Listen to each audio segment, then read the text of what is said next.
Assalamualaikum warahmatullahi wabarakatuh. Nama saya Aini Salvia, NPM 198330115. Di sini saya akan menjelaskan materi mengenai akuntansi sewa. Definisi sewa menurut PSAK nomor 30.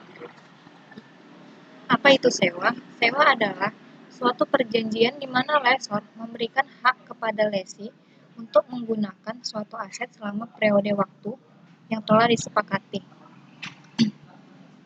Klasifikasi sewa dari segi lessor. Klasifikasi sewa guna usaha dari segi lessor terdiri dari sales type lessee, direct financing lessee, leverage lessee, dan operating lessee. Dari segi lessor, sewa pembiayaan terdiri atas 3 bagian, yaitu yang pertama sewa penjualan, yang kedua sewa pembiayaan langsung, yang ketiga leverage lessee. Klasifikasi sewa dari segi lessee, yaitu klasifikasi sewa guna usaha dari segi lessee terdiri dari capital lessee atau finance lessee dan operating lessee. Dari lessee, sewa operasi yang terdiri dari 2 bagian, yaitu sewa pembiayaan, yang kedua operating lessee atau true lease. Selanjutnya, pelaksanaan transaksi sewa yaitu mengacu pada PSAK nomor 30 yang telah direvisi tahun 2007 tentang sewa atau teknis pelaksanaan transaksi sewa meliputi yang pertama, sewa usaha langsung, di mana dalam transaksi sewa usaha langsung, penyewa guna usaha belum pernah memiliki barang modal yang menjadi objek sewa, sehingga atas permintaan perusahaan sewa untuk membeli barang modal yang dimaksud. Yang kedua, jual dan sewa balik.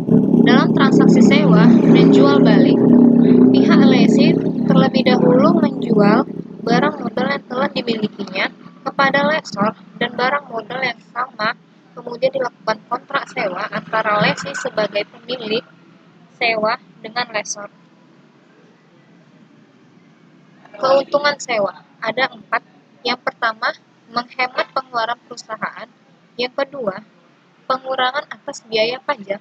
Yang ketiga, memudahkan pembuatan anggaran di masa depan. Dan yang keempat, tidak perlu mengkhawatirkan soal biaya perawatan. Kerugian sewa ada 3 bagian, yaitu yang pertama, biaya yang dikeluarkan lebih mahal. Yang kedua, perjanjian sewa yang terkadang lebih rumit. Yang ketiga, barang yang disewa bukan termasuk aset perusahaan.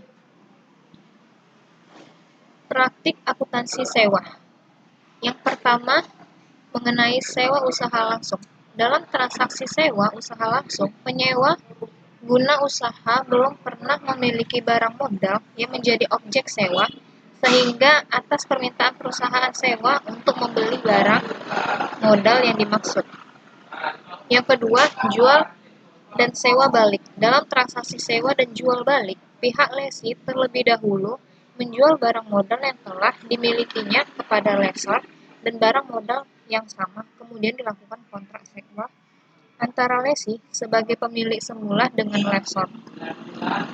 Perhitungan pembayaran sewa. Yang pertama, menggunakan metode perhitungan pembayaran sewa minimum diatur dalam Persyaratan Standar Akuntansi Keuangan Nomor 3 atau FAS 13. Akuntansi sewa yang diterbitkan oleh Dewan Standar Akuntansi Keuangan atau FASB pada tahun 1980.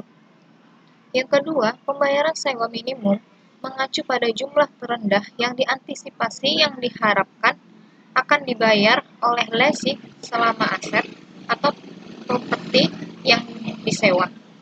Yang ketiga, perhitungan nilai sekarang yang digunakan untuk mendiskontokan pembayaran sewa di masa depan agar dapat memperhitungkan nilai waktu uang dengan benar. Yang keempat, perkiraan pembayaran sewa minimum menggunakan tes 90% untuk pemulihan investasi aset. Terlepas dari situ apakah itu sewa, modal, atau operasi. Penyerahan jasa dalam kategori sewa. Yang pertama, sebagai objek PPN atau pertambahan nilai, sebagaimana diatur dalam pasal 4 ayat 1 huruf C, bahwa pengusaha yang melakukan kegiatan penyerahan jasa kena pajak meliputi baik pengusaha yang telah dikukuhkan sebagai pengusaha kena pajak maupun pengusaha yang seharusnya dikukuhkan sebagai pengusaha kena pajak, atau tetapi belum dikukuhkan. Penyerahan dimaksud sebagai objek pajak pertambahan nilai. Contohnya yaitu PT Asiaren yang telah dikukuhkan sebagai PKP menyewakan alat berat seharga 70 juta rupiah selama sebulan dengan pola SGU tanpa hak opsi kepada PT Pembangunan yang telah dikukuhkan sebagai PKP. Harga sewa per bulan sebesar 70 juta, pajak pertambahan nilainya sebesar 10% dikali 70 juta, yaitu 7 juta rupiah.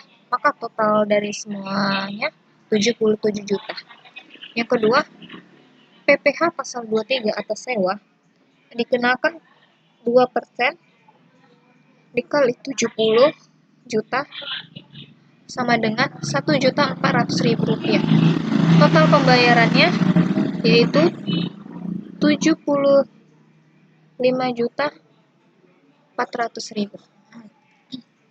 Ayat jurnal yang dibuat di atas transaksi tersebut.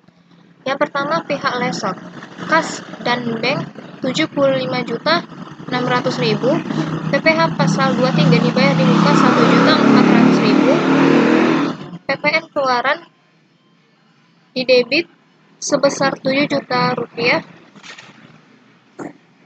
penghasilan sewa 70 juta rupiah.